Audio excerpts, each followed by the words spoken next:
Video में हम क्या क्या जानने वाले हैं। सबसे पहले हम बात करेंगे कि आखिर रासायनिक समीकरण को लिखते कैसे हैं। उसके बाद हम बात करेंगे कि इन्हें संतुलित किस तरीके से किया जाएगा और इन्हें संतुलित करने का महत्व क्या है। तो चलिए शुरू करते हैं ये जानते हुए कि आखिर रासायनिक समीकरण को लिखा किस तरीके से जाता है। किसी रासायनिक अभिक्रिया के प्रतीकात्मक निरूपण को रासायनिक समीकरण कहते हैं। इसके लिए जैसा कि हम जानते हैं कि हर तत्व का अपना एक प्रतीक होता है। जैसे कि ऑक्सीजन के लिए हम O का इस्तेमाल करते हैं, सोडियम के लिए हम Na का इस्तेमाल करते हैं और लिथियम के लिए हम Li का इस्तेमाल करते हैं। तो रासायनिक समीकरण लिखते समय हम इन्हीं प्रतीकों का इस्तेमाल करते हैं ताकि रासायनिक समीकरण को संक्षेप बनाया जा सके। इससे पहले कि रासायनिक समीकरण लिखने का हम कोई उदाहरण देखें, कुछ नियम हैं, उनके बारे में जान लेते हैं। हम जितने भी अभिकारक होते हैं उन्हें बाईं तरफ लिखते हैं और जितने भी उत्पाद होते हैं उन्हें दाईं तरफ लिखते हैं। अगर अभिकारक या उत्पाद एक से ज्यादा है तो उनके बीच में अंतर स्पष्ट करने के लिए हम उनके बीच में एक प्लस का चिन्ह लगाते हैं। अब हम एक तीर का सिरा लगाते हैं जो हमें ये बताता है कि उत्पाद की दिशा क्या है और अभिक्रिया किस दिशा में हो रही है। जैसे कि आप देख सकते हैं अभिकारक प्लस अभिकारक हमें बता रहा है कि ये दोनों मिलके एक उत्पाद बना रहे हैं। यहाँ पर दो उत्पाद हैं इसलिए बीच में एक प्लस का चिन्ह लगाया गया है। चलिए अब एक उदाहरण देखते हैं जिससे हमें समीकरण लिखने में आसानी होगी। बात करते हैं ऑक्सीजन तथा हाइड्रोजन से जल के निर्माण की। यहाँ पर हाइड्रोजन के लिए हम H2 का इस्तेमाल करेंगे। हाइड्रोजन का प्रतीक होता है H और क्योंकि हाइड्रोजन गैस में हाइड्रोजन के दो अणु होते हैं इसलिए नीचे 2 लगाया गया है। इसके साथ ऑक्सीजन जब अभिक्रिया करता है, ऑक्सीजन गैस में भी ऑक्सीजन के 2 अणु होते हैं तो हमें एक उत्पाद मिलता है जिसे हम जल कहते हैं। जल का रासायनिक सूत्र होता है H2O। यहाँ पर H2 और O2 जो हैं ये दोनों अभिकारक हैं। दोनों के बीच में अंतर स्पष्ट करने के लिए हमने एक प्लस का चिन्ह लगाया है। फिर जो तीर का सिरा है वो हमें उत्पाद की दिशा बता रहा है, जहाँ पर H2O जो है वो हमारा उत्पाद है। अब आप समझ गए होंगे कि रासायनिक समीकरण को किस तरीके से लिखा जाता है। अब हम संतुलन की बात करेंगे। जरा उसी समीकरण को दोबारा देखते हैं। यहाँ पर अगर आप तीर के निशान की दोनों ओर के जो तत्वों के परमाणु की संख्या है उन्हें गिनेंगे और तुलना करेंगे तो आप पाएंगे कि वो बराबर नहीं है। चलिए गिन के देखते हैं। यहाँ पर एक सारणी दी गई है जहाँ पर दाईं तरफ और बाईं तरफ अणुओं की संख्या दी गई है। यहाँ पर आप देखेंगे कि बाईं तरफ हाइड्रोजन के 2 अणु हैं और ऑक्सीजन के 2 अणु हैं।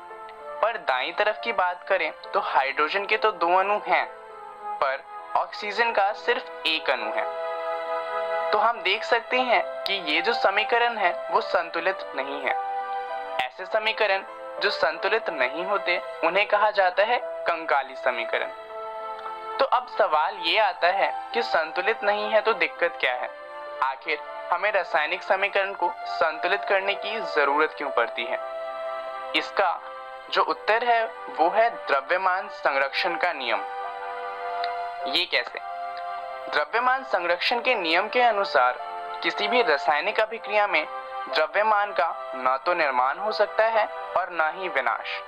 अब अगर इस समीकरण को दोबारा देखें तो आप देख सकते हैं कि जो अभिकारक हैं उनमें एक ऑक्सीजन का अणु ज्यादा है और जो उत्पाद है उसमें ऑक्सीजन का एक अणु कम है।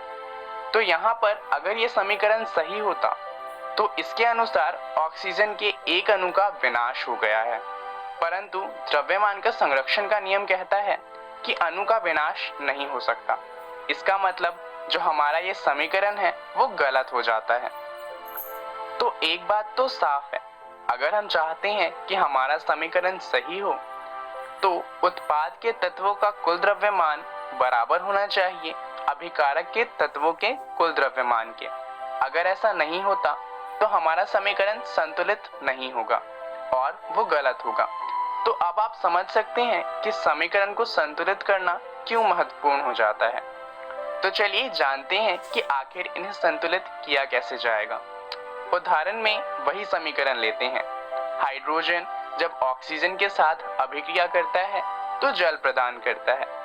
अब आप सोच रहे होंगे कि समीकरण को बराबर करना है तो H2O की जगह H2O2 लगा देते हैं, समीकरण बराबर हो जाएगा। परंतु हम ऐसा नहीं कर सकते। क्यों? क्योंकि जो तत्व है उनके रासायनिक सूत्रों को नहीं बदला जा सकता। तो आखिर अब बराबर किया कैसे जाएगा? हम तत्वों के रासायनिक सूत्रों को संख्याओं से गुणा करके इन्हें बराबर करने का प्रयास करेंगे। चलिए देखते हैं कि ये किस तरीके से होगा। सबसे पहले हम दाईं और बाईं ओर के तत्वों की गणना करेंगे। यहाँ पर अगर आप ध्यान दें तो बाईं तरफ हाइड्रोजन के 2 अणु हैं और ऑक्सीजन के 2 अणु हैं। वहीं दाईं तरफ हाइड्रोजन के 2 अणु हैं और ऑक्सीजन का 1 अणु है। तो अगर दाईं तरफ के समीकरण को हम 2 से गुणा कर दें तो ऑक्सीजन के अणु बराबर हो जाएंगे। तो हम ऐसा ही करेंगे। हम जो दाईं तरफ समीकरण लिखा है उसे 2 से गुणा करेंगे। अब इससे क्या होगा? यहाँ पर आप ध्यान दें तो ऑक्सीजन के अणु तो बराबर हो गए, परंतु हमने 2 से गुणा किया है तो वो पूरी समीकरण से गुणा होगा। तो O का 2 हो जाएगा, परंतु जो हाइड्रोजन पहले से 2 है अब वो 4 हो जाएंगे। तो अब ऑक्सीजन तो बराबर हो चुका है परंतु हाइड्रोजन बराबर नहीं है। तो यहाँ पर अगर हम देखें तो बाईं तरफ हाइड्रोजन के 2 अणु हैं और दाईं तरफ 4। तो बाईं तरफ के समीकरण में हाइड्रोजन को 2 से गुणा करने पे समीकरण बराबर होता हुआ दिखता है। तो हम ऐसा ही करेंगे। हम बाईं तरफ में जो हाइड्रोजन है उसको 2 से गुणा करेंगे। इससे क्या होगा कि बाईं तरफ हाइड्रोजन के 4 अणु हो जाएंगे। अब आप देखें तो समीकरण बराबर हो चुका है, क्योंकि समीकरण की तीर के निशान के दोनों तरफ तत्वों के परमाणुओं की संख्या बराबर है।